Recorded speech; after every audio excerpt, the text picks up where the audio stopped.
Masechet Baba Metzia, traité Baba Metzia, Daf Gimel, feuille numéro 3. Nous sommes à la 8e ligne. La Gemara demande, Leima matnitin de l'ok Rabbi Yossé. Va-t-on dire que notre Mishnah ne va pas d'après l'enseignement de Rabbi Yossé? Dès que Rabbi Yossé, car si c'était selon l'enseignement de Rabbi Yossé, à Amar, voilà que lui a dit, dans le cas de deux personnes qui ont déposé de l'argent chez une troisième, l'un a déposé 100 pièces, l'autre a déposé 200, et maintenant chacun des deux réclame que c'est lui qui a déposé 200. Les sages disent que chacun recevra 100, et les derniers 100, on les laissera en attente jusqu'à ce que vienne le prophète Élie. Rabbi Yossé lui dit, Imken ma'ifsid ramay. Dans ce cas-là, qu'est-ce que le trompeur va-t-il perdre, puisqu'il recevra les 100 qu'il a déposés, et donc cela ne l'amènera pas à avouer. Et là, c'est pourquoi, d'après lui, on laissera tout en attente jusqu'à ce que le prophète y vienne, et ainsi, il va perdre l'argent et se dénoncera. Et donc, chez nous aussi, on devrait dire la même chose, de laisser le vêtement en l'état, jusqu'à ce que le prophète y vienne, afin que celui qui est un trompeur vienne se dénoncer, et avouer qu'il a dit quelque chose de faux, puisqu'il perd. Et la Gemara dit, Yanamai Rabbanan, mais alors qui va te dire qui est l'auteur de notre Mishnah? C'est les sages qui sont à l'encontre de la vie de Rabbi Yossé, puisque eux disent que le reste des 100 que chacun a laissé, c'est-à-dire il y a les 100 en plus, on le laissera jusqu'à ce que le prophète Élie vienne.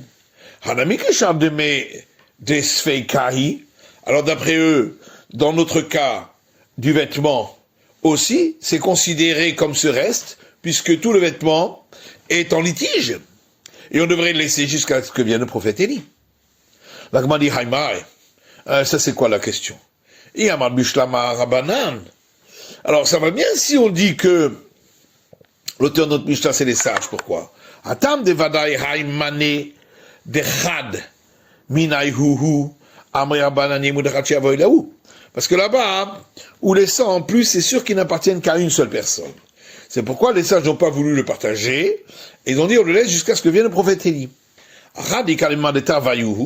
Par contre ici, il est possible que ce vêtement appartienne aux deux, et que les deux l'ont soulevé ensemble, ou que le vendeur a voulu le vendre aux deux. Et donc dans ce cas-là, c'est normal qu'on partage. C'est pourquoi les sages ont dit qu'on partagera en deux lorsque chacun aura juré. Et là, Rabbi Yossé. Par contre, si tu dis que notre Mishnah ce serait Rabbi Yossé, la question se pose,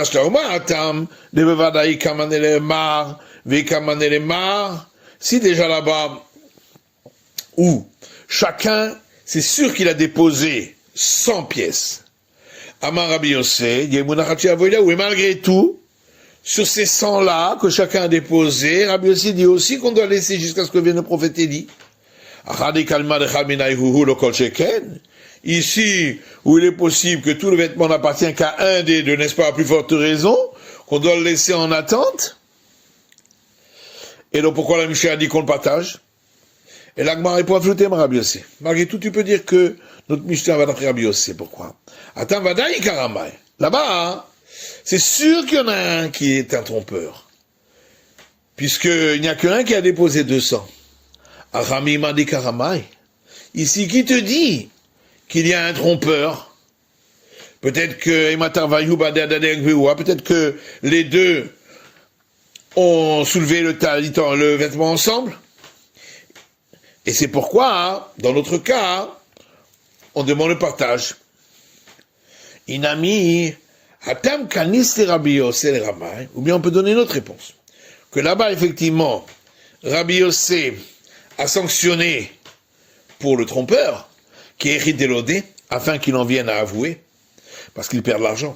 Mais ici, de toute façon, qu'est-ce qu'il aurait perdu délodé pour qu'il en vienne à avouer? De toute façon, c'est un objet trouvé. Donc ça lui appartenait de toute façon pas au départ. La Gemara dit, ça c'est bon pour le cas de l'objet trouvé. mais dans le cas de l'achat, qu'est-ce qu'on va dire? Là, chacun a payé, donc il y a effectivement une perte. Et là, c'est pourquoi la réponse la plus juste, c'est la première.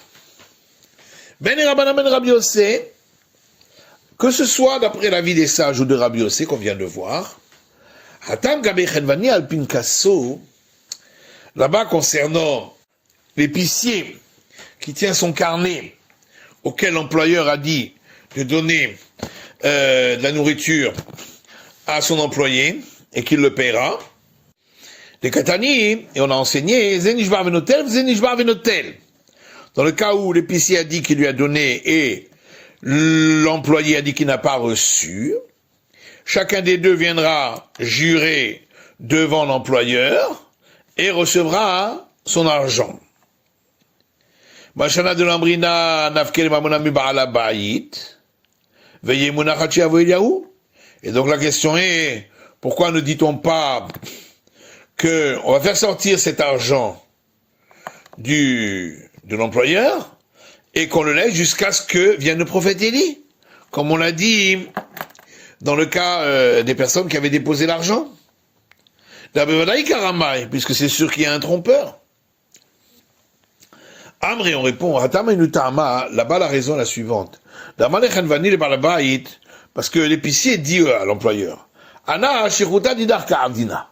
moi, j'ai fait ce que tu m'avais demandé de faire. Mais qu'est-ce que j'ai à voir avec ce que dit ici l'employé? Même s'il jure, je ne crois pas, même avec son serment. C'est toi qui lui a fait confiance. Puisque tu ne m'as pas demandé de lui donner les victuailles devant témoin. Et donc, ça c'est ton problème avec ton employé. Moi, je dois recevoir mon argent. Mais ça rien à mis. L'employé aussi, il dit la même chose. Amal Balbaït, il dit à son employeur, moi j'ai travaillé chez toi. Mais qu'est-ce que j'ai à voir avec ce que dit cet épicier? Même s'il va me jurer, je ne crois pas. C'est pourquoi dans ce cas-là, les deux prêtent serment et prendront leur argent de l'employeur. Tane, Rabbi Chia. Rabbi Chia a enseigné. Si une personne dit à une autre, tu me dois un mané, donc 100 pièces d'un zouz. L'autre lui répond, je ne te dois rien. Et deux témoins viennent témoigner qu'il lui doit 50 pièces. Il devra donc lui payer les 50 pièces, suivant le témoignage, et il devra jurer sur le reste qu'il ne les lui doit pas. Pourquoi il doit jurer? Afin que, dans le cas où il avoue qu'il lui doit une partie, où la Torah a exigé qu'il doit jurer, ce n'est pas plus de force que dans le cas à nous, où ce sont des témoins qui ont témoigné qu'il doit une partie. Mikal Vachomer, et on apprend par un argument a fortiori. Vetanatuna, et on le voit dans notre Mishnah. Deux personnes tiennent en leurs mains le vêtement. Chacun dit c'est moi qui l'ai trouvé. On voit là que dans ce cas, Kevin de ta fils, étant donné que il tient le vêtement. Anan Saade, Nema de ta fils, c'est comme si nous pouvons témoigner que sur ce qu'il tient dans sa main, c'est à lui. Pour l'un, on m'a dit ta fils, et pour l'autre aussi, ce qu'il tient dans sa main, c'est à lui. Vekatani Shava. Et on voit donc que lorsque l'un a dit à l'autre, tout est à moi, et l'autre a renié, et dit non, tout est à moi, et puisque il tient le premier, le vêtement, donc la moitié est à lui par cela, c'est considéré comme un témoignage, Et on voit qu'il doit jurer sur le reste, pour ne pas avoir besoin de lui donner. Donc on voit de là, quand il y a un témoignage sur une partie, pour le reste, il faut jurer. Et la Gemara demande, qu'est-ce que ça veut dire quand on dit afin que, lorsque il avoue, ce ne soit pas plus fort que lorsque les témoins ont témoigné, de par un argument a fortiori. Pourquoi on aurait pu croire que c'est plus fort? Alors la Gemara dit, chez l'otoma odat pivu, des Rami Achamana Shmuale, c'est afin que tu ne dises pas que c'est seulement dans le cas où il avoue sur une partie que la Torah l'a astreint à jurer pour le reste. Comme on voit dans la Torah. Qui est Rabat, et comme Rabat a donné l'explication, d'Amar Rabat, car Rabat dit, Namam Torah, Monemixatatana Ishava. Pourquoi la Torah a-t-elle dit que lorsque une personne avoue une partie de ce qu'on lui demande de payer, il doit jurer pour le reste? C'est parce que il y a une présomption qui veut qu'un homme n'est pas effronté de renier devant celui qui lui a prêté de l'argent, puisque lui, il lui doit une reconnaissance. Et donc c'est pourquoi celui-là, il aurait bien voulu tout renier. Pourquoi il n'a pas tout renié? Parce que un homme ne peut pas, n'a pas cette effronterie devant son créancier.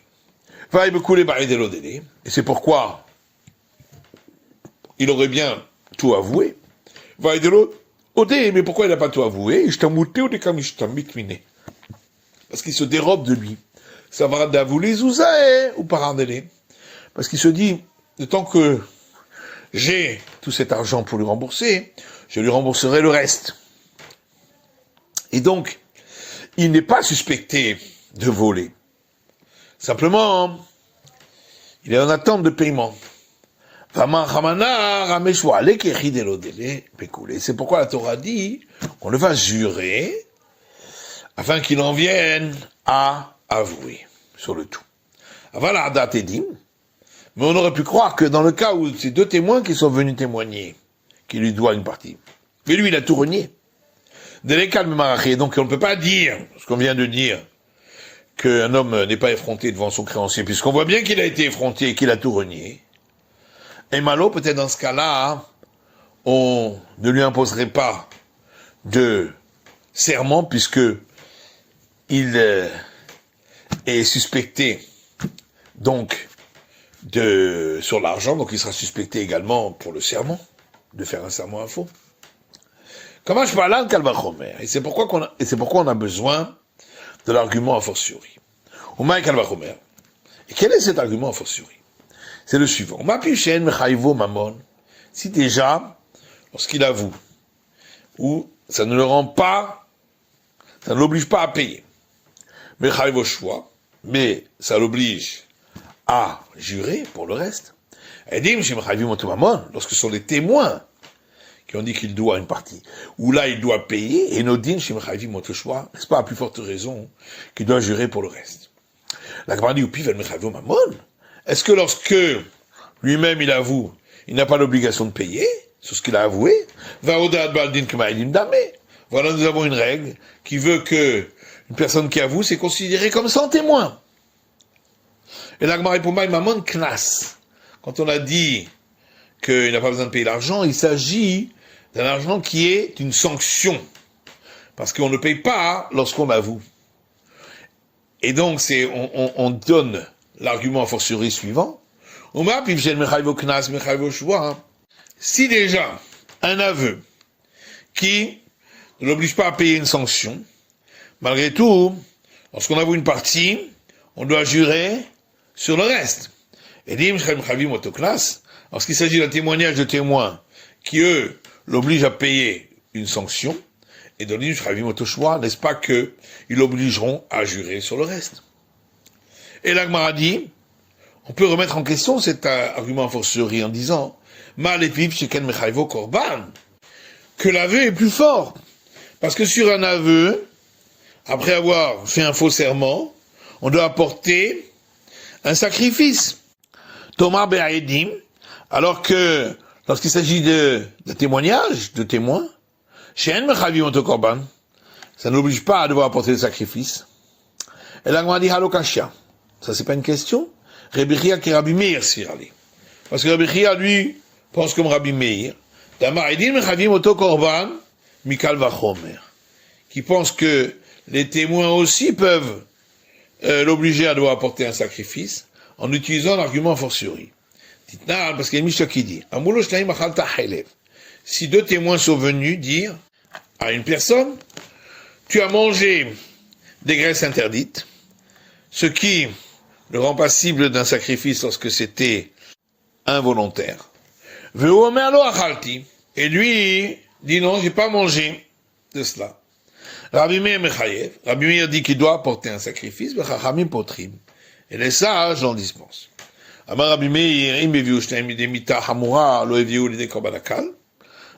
dit, si déjà deux témoins peuvent, à cause de leur témoignage, le condamner à mort, alors qu'il s'agit d'une condamnation très grave, n'est-ce pas à plus forte raison qu'ils peuvent le rendre passible d'apporter un sacrifice qui est beaucoup plus léger comme condamnation. Ambroulo, là-dessus, les sages ont rétorqué, que si il avait dit, oui, effectivement, j'ai mangé, mais je l'ai fait volontairement, il serait dispensé d'apporter le sacrifice. Et c'est pourquoi on le croit lorsqu'il dit qu'il n'a pas mangé, parce qu'il aurait pu donner cet argument-là. Et la malépile, j'ai qu'elle me chayvo hacham. Seulement, malgré tout, l'argument a fortiori qu'on avait donné au départ, on peut le repousser en disant que l'aveu est plus fort parce que il l'amène à devoir apporter un sacrifice pour une faute dans le cas où il a juré à faux et ensuite il a avoué sur un paiement d'argent. Et l'Agma dit Hacham et nous korban. Oui, effectivement, mais il s'agit donc d'un sacrifice et on a déjà vu que les témoins aussi, d'après Rabbi Meir, peuvent le rendre passible d'un sacrifice. Et malama les puis sheken mechayv chomesh, seulement dit la Gemara, l'aveu le rend aussi coupable d'apporter, de rembourser 1/5 en plus dans son cas. Ce qui n'est pas le cas lorsqu'il s'agit de témoignage. La Gemara dit alokasha, ça c'est pas une question. Rabbi Chia qui Rabbi Meir svirale. Là aussi on peut dire que Rabbi Chia pense comme Rabbi Meir. Et de la même manière que Rabbi Meir dit que il doit apporter un sacrifice suite à un témoignage de deux témoins, de par l'argument a fortiori, eh bien, il dira également qu'il doit rembourser 1/5 en plus, de par cet argument a fortiori. Et la mal est plus j'ai noms et akracha ou bazama. Seulement, l'aveu est quand même plus fort, parce que il n'est pas invalidé, même s'il est contredit de manière simple, ou contredit en disant que la personne n'était pas à cet endroit-là, ce jour-là. Et là, tiens, mais en vérité, l'argument a fortiori, on le fait à partir du témoignage d'un témoin. En disant, si déjà un témoin qui, par son témoignage, ne peut pas rendre une personne passible de payer, mais le rendra passible de jurer. Et dim shechavi oto mamon, les témoins qui, eux, peuvent, lorsqu'ils sont deux, faire payer une personne, et donc dim shechavi rechoua, n'est-ce pas à plus forte raison que ils le feront jurer sur le reste. L'agma rétorque, oui, mais le témoin seul c'est différent, parce que c'est sur ce qu'il témoigne que l'autre doit jurer. Thomas Be'elim shalma shekafar ou nishba. Alors que dans le cas de témoignage de deux témoins, c'est sur l'autre partie sur laquelle il a nié que il devrait jurer. Et ça, on ne peut donc pas l'apprendre par cet argument a fortiori. C'est la fin de l'étude d'Av Gimel de la feuille numéro 3.